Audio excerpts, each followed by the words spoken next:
Hey everyone, it's Maria here, and I wanted to talk about a little bit more extended about Chaturanga and how we can approach this shape onto our students.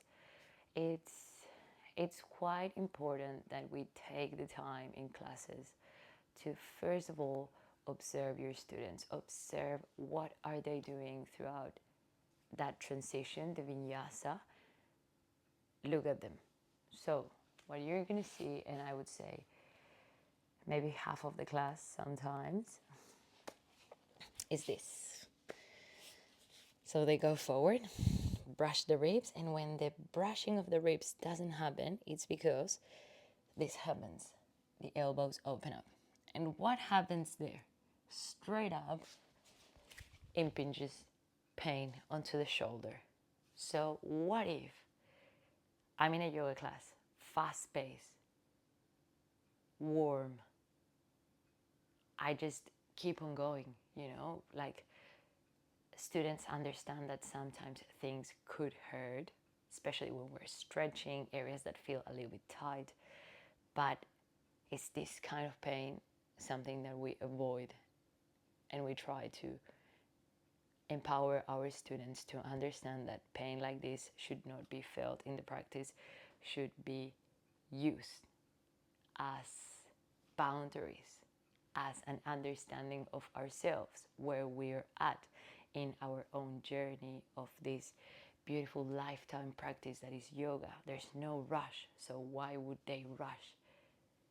So never impose something into the students.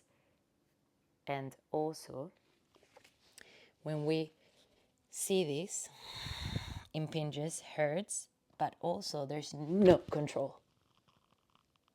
So that's when the face plant happens. So, first things to avoid that is that you tell your students when you're in plank pose, stop. So you're going to do your first vinyasa of the class, first vinyasa transition, plank pose. Stop there. Tell them. Knees on floor, knees on floor. Go forward. And this is the most important part of the transition, because this, if I don't move the weight forward, if I bend my elbows to the ribs, it's really hard and my forearms are going to fall to the floor. And that's why your students, if they don't move the weight forward, if they're here, shoulder, elbow, wrist on the same line, they're going to brush. I can't. I open. So this has to happen for this to happen. Okay? So when we're first starting to create and build the strength, use the knees, brush the ribs, and don't aim for nothing more or nothing beyond the 90-degree angle, and press up. When I have mastered that, you can do it in a full plank. Weight goes forward, brush, and press. When do we deepen onto Chaturanga? It depends.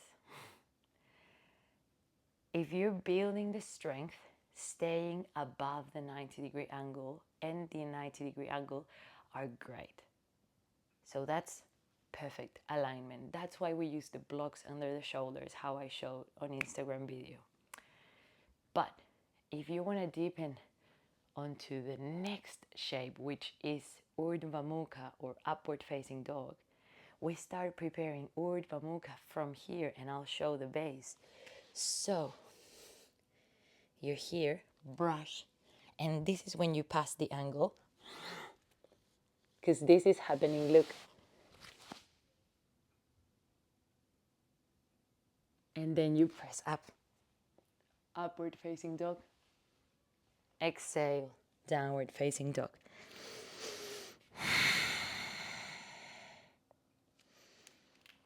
See how it goes, understand the transition, and look at your students, see what they are doing, because that's where you'll find the key and help them move along their practice. Remember, you are here to facilitate a practice for them. Thank you very much.